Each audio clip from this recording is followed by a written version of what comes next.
दोस्तों आज हम बात करने वाले हैं 20 अगस्त 2026 के most important current affair questions देखेंगे। साथ साथ में जो भी रिलेवेंट स्टैटिक जीके के क्वेश्चंस है वह भी हम लगाने वाले हैं।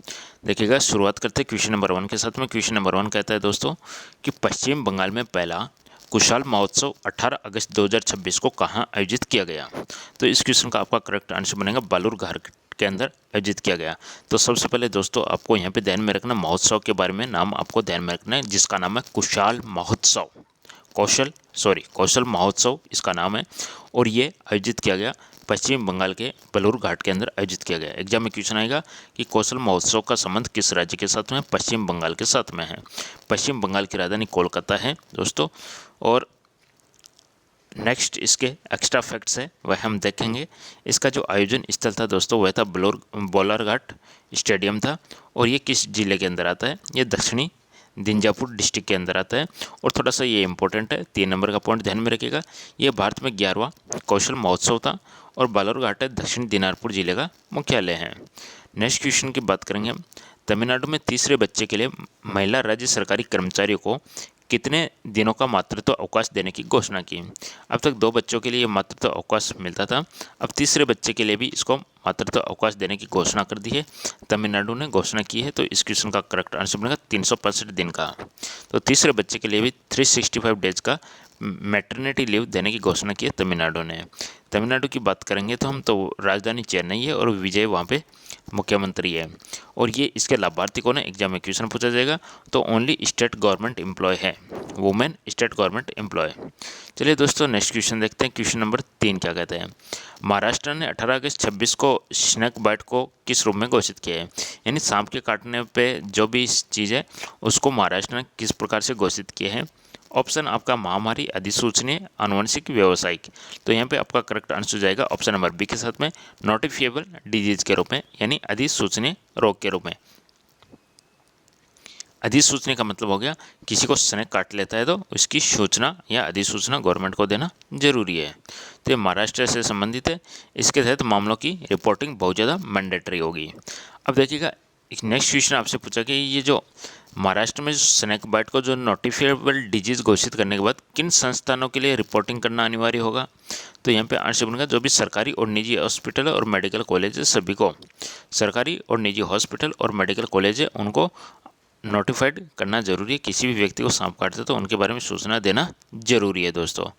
नेक्स्ट क्वेश्चन आपका जो सेमिकॉन इंडिया 2026 का आयोजन कहाँ किया जाएगा। सेमिकॉन एज ए सेमीकंडक्टर से रिलेटेड है। सेमीकंडक्टर जिसको हम अर्धचालक बोलते हैं। तो सेमिकॉन इंडिया 2026 है, इसका आयोजन कहाँ किया गया, यशोभूमि के अंदर किया गया दोस्तों। यशोभूमि कब आयोजित किया जाएगा दोस्तों, ये सितंबर में किया जाएगा। यशोभूमि कहाँ है, ये द्वारका दिल्ली के अंदर स्थित है। यशोभूमि का दूसरा नाम है IICC, India international convention and expo centre है। सेमिकॉन इंडिया के बारे में हम बात करेंगे तो ये मुख्य रूप से सेमीकंडक्टर और इलेक्ट्रॉनिक्स सेक्टर से संबंधित है। एग्जाम फैक्ट क्या आ सकता है, सेमीकंडक्टर आधुनिक इलेक्ट्रॉनिक डिवाइस का एक महत्वपूर्ण कंपोनेंट है दोस्तों, जिसको हम अर्धचालक बोलते हैं। अगला क्वेश्चन दोस्तों आपका है कि QPI AI ने 8 inch quantum processing unit manufacturing facility कहाँ शुरू की है दोस्तों। QPI AI ने, तो यहाँ पे आंसर बनेगा बेंगलुरु में शुरू किया है। बेंगलुरु के जकूर में शुरू किया किसने, QPI AI ने 8 inch quantum processing unit manufacturing facility Bengaluru के जकूर में शुरू किया दोस्तों। अब हम इसके बारे में थोड़ा सा कंपनी का देख लेते हैं। तो यहाँ पे आपको ध्यान में रखना है, कंपनी का नाम है QPI AI। QPA क्या चीज़ है, तो ये QPA का मतलब हो गया क्वांटम प्रोसेसिंग यूनिट।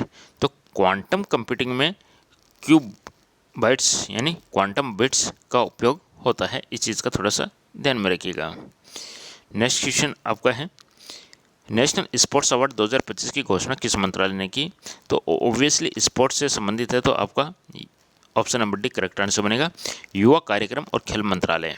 अब इस चीज़ के अंदर ध्यान में रखिएगा, ये जो घोषणा की है दोस्तों, इसके अंदर पहली बार किसी को भी मेजर ध्यानचंद खेल रत्न अवार्ड किसी को नहीं मिला है इस बार। इस चीज़ का ध्यान में रखिएगा। ओनली जो अर्जुन अवार्ड मिला है वह 17 लोगों को अर्जुन अवार्ड मिला है। इस चीज़ आपको ध्यान में रखना। पहली बार मैंने ये लगभग आज तक जितना भी समय है उसमें 3rd टाइम ऐसा है कि किसी को भी ये अवार्ड नहीं मिला है। चलिए नेक्स्ट क्वेश्चन की देखते हैं। नेक्स्ट क्वेश्चन आपका कहता है कि एनसीसी के all India girls high altitude long trek Aparajita Prangla 2026 को किसने फ्लैग ऑफ किया? अपराजिता प्रांगला 2026 एनसीसी के all India girls high altitude के लॉन्ग ट्रैक अपराजिता प्रांगला 2026 को किसने फ्लैग ऑफ किया? तो यहाँ पे आंसर बनेगा राजनाथ सिंह। राजनाथ सिंह भारत के रक्षा मंत्री, defence ministry Rajnath Singh. NCC का फुल फॉर्म होता है नेशनल कैडेट कॉर्पस। चलिए नेक्स्ट क्वेश्चन दोस्तों। नेक्स्ट क्वेश्चन कहता है आपका नई Himalayan flowering plant species impatience निम सुप्रजाई का नाम किसके समान में रखा गया है? एक हिमालयन फ्लावरिंग प्लांट है, स्पेसीज है जिसका नाम है इम्पेशंस निम पुर्जा। ये किसके समान में इसका नाम रखा गया है? तो यहाँ पे आंसर बनेगा आपका निर्मल निम्सदाई पुर्जा।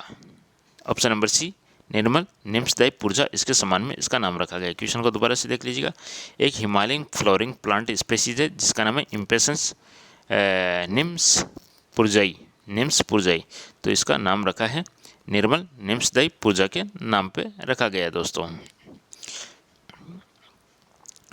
ये कौन है? ये नेपाली माउंटेनियर है। तो निर्मल पुर्जा कौन है? निर्मल पुर्जा है नेपाल की माउंटेनियर है, पर्वतारोही है नेपाल के। इसका साइंटिफिक नेम क्या हो गया? साइंटिफिक नेम हो जाएगा इम्पेशंस निम्स पुर्जाई। यह एक फ्लोरिंग प्लांट स्पेसीज है दोस्तों। जो भी साइंटिफिक नेम होता है उसमें पहला शब्द जीन्स होता है और दूसरा शब्द स्पेसीज होता है। इस चीज़ का थोड़ा सा ध्यान रखिएगा।